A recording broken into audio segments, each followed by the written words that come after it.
Okay, welcome to this explainer. Today, we're diving into the absolute high-stakes evolution of cybercrime and the defenders who are constantly fighting back. We interact with the digital world literally every single day, right? And we often just take those invisible shields protecting us completely for granted. But the truth is, behind the screens of our smartphones and laptops, there is a relentless, decades-long war going on. It is a technological arms race, and it's shaped our modern world just as much as any physical conflict out there. And the sheer scale of this threat is honestly staggering. By 2025, cybercrime is projected to cost the world an eye-watering $10.5 trillion annually. Just let that number sink in for a second.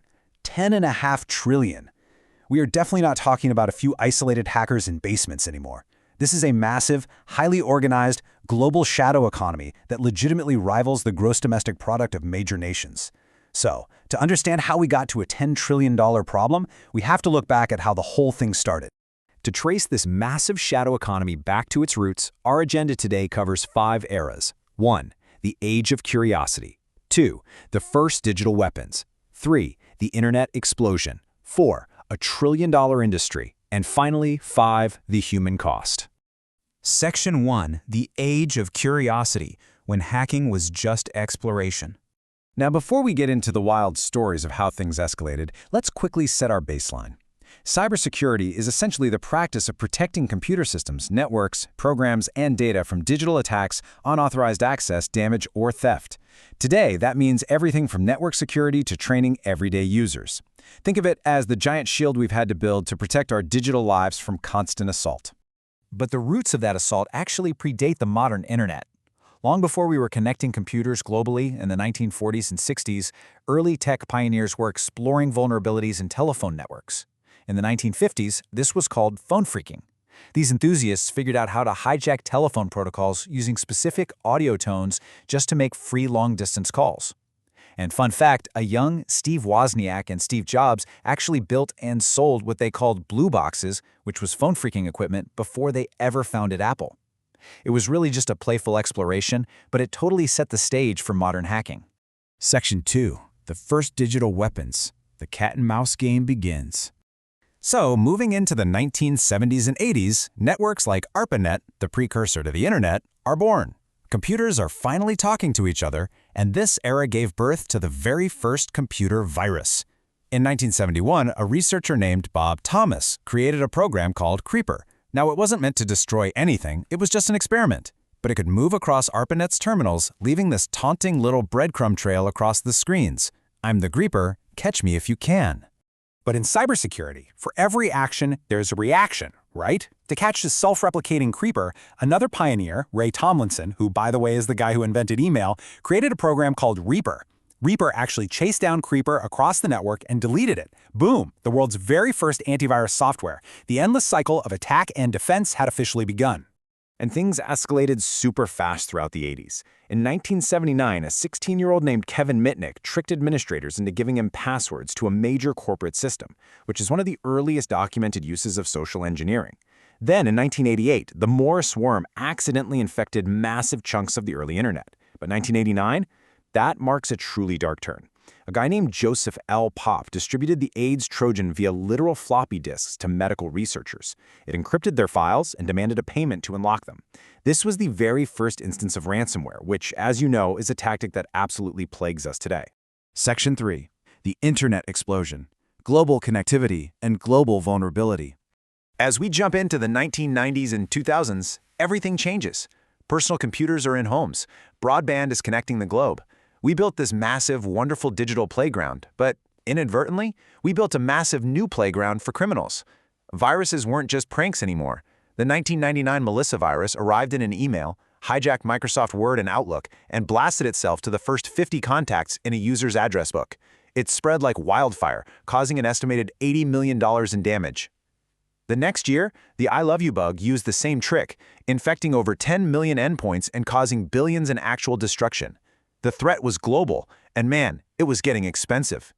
This chaotic era really forced the birth of the commercial cybersecurity industry. We see this constant dynamic where every new threat gets met with a new defense. As attackers started using broadband access, phishing, and mobile malware, defenders had to step up their game.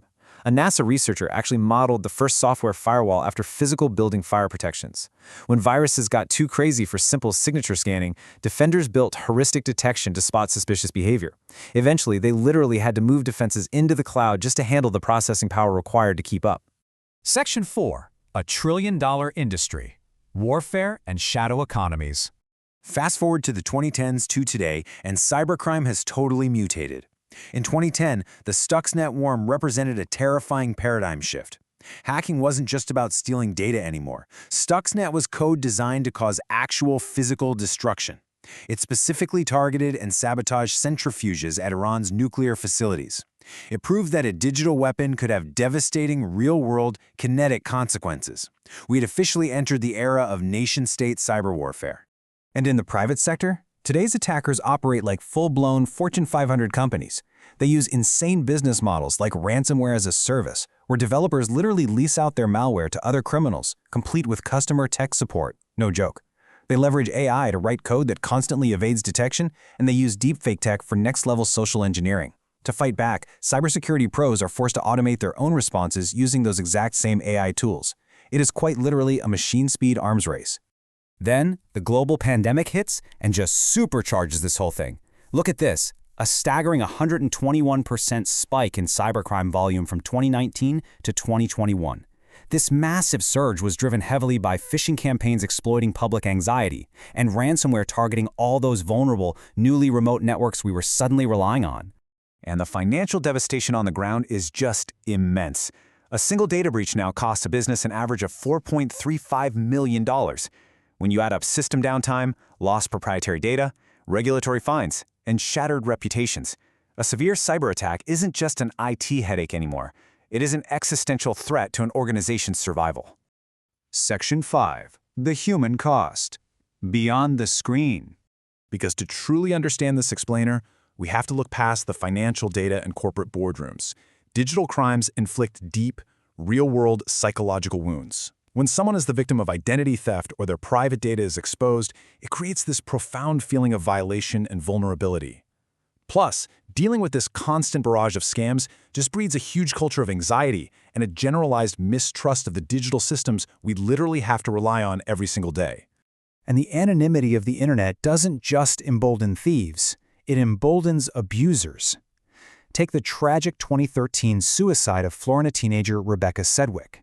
She suffered relentless harassment through online message boards and texts. It just shows that this stuff can destroy social cohesion and cost actual human lives. The digital world has very real, very physical consequences. So as we look to the future of our shared digital landscape, we're left with a huge question. With cybercrime projected to cost over $10 trillion, and artificial intelligence acting as this crazy force multiplier for both the hackers and the defenders, who is actually winning the ultimate arms race? In a world where our global interconnectedness is undeniably our greatest strength, it somehow remains our most terrifying vulnerability. It's really up to all of us through awareness, better tech, and smarter digital habits to make sure the defenders keep the upper hand. Thanks for joining me on this explainer, and seriously, stay safe out there.